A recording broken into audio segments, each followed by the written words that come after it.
À 59 ans, Rytis, ingénieur en électronique, doit prendre tous les jours 5 médicaments contre l'hypertension et le diabète. Sa pharmacie habituelle, située près de Vilnius, la capitale de la Lituanie, lui a récemment annoncé qu'elle n'en avait plus. Pendant longtemps, j'ai cherché ces médicaments partout en Lituanie, jusqu'à ce que je réussisse à les acheter à l'autre bout du pays. Mais c'était il y a 6 mois.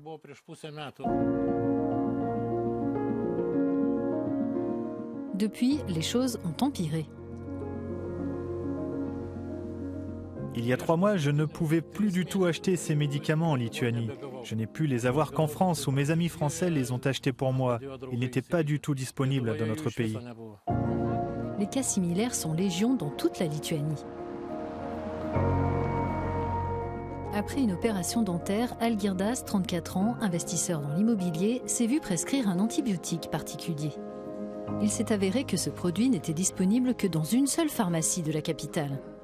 Au final, j'en ai parlé à mon médecin et elle m'a dit « Oui, je connais la situation. Vous savez, je pourrais essayer de vous donner un type d'antibiotique différent, mais c'est de cela dont vous avez besoin. »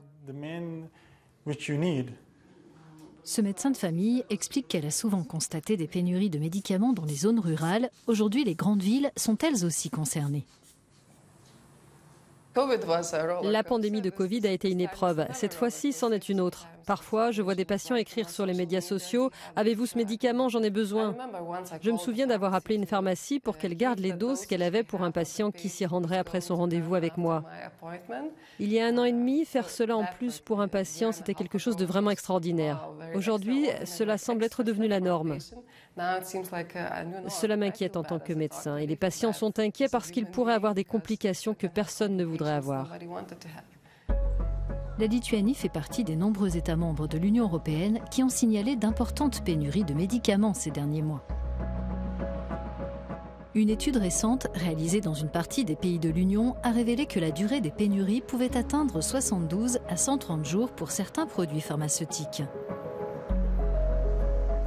Les retraits du marché et les augmentations inattendues de la demande peuvent expliquer une situation récemment aggravée par la pandémie de Covid, la guerre en Ukraine et les perturbations dans les chaînes d'approvisionnement. Mais une étude de 2021 suggère qu'environ la moitié des pénuries peuvent aussi être attribuées à des problèmes liés au contrôle qualité et à la fabrication. Quelles que soient les raisons de ces ruptures, les pharmaciens disent que souvent leur capacité d'action est limitée. En tant que chaîne de pharmacie, nous dépendons totalement de nos fournisseurs et fabricants. Ce que nous pouvons faire, c'est surveiller attentivement la situation et essayer de commander des médicaments dès que l'occasion se présente et de faire des stocks autant que possible. Les pénuries ont un impact important sur les systèmes et professionnels de santé et nuisent à la qualité de vie des patients. Des solutions structurelles sont donc nécessaires. Elles ont été abordées dans la réforme de la législation pharmaceutique proposée par la Commission européenne, selon la commissaire en charge de la santé.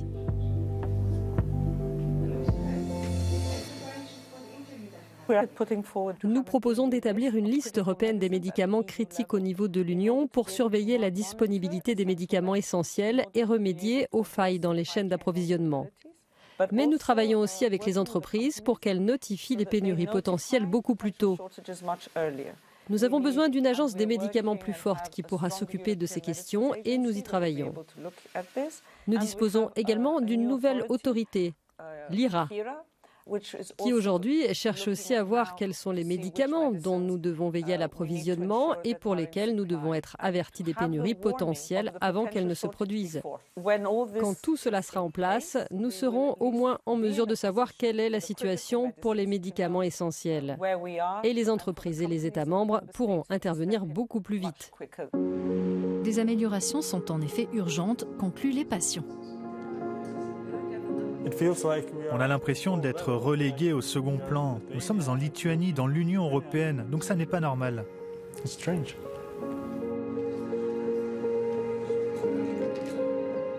Je me sens très mal, je suis en colère parce que ces médicaments sont très efficaces. Donc je trouve inacceptable qu'il y ait un problème aussi important avec ces médicaments.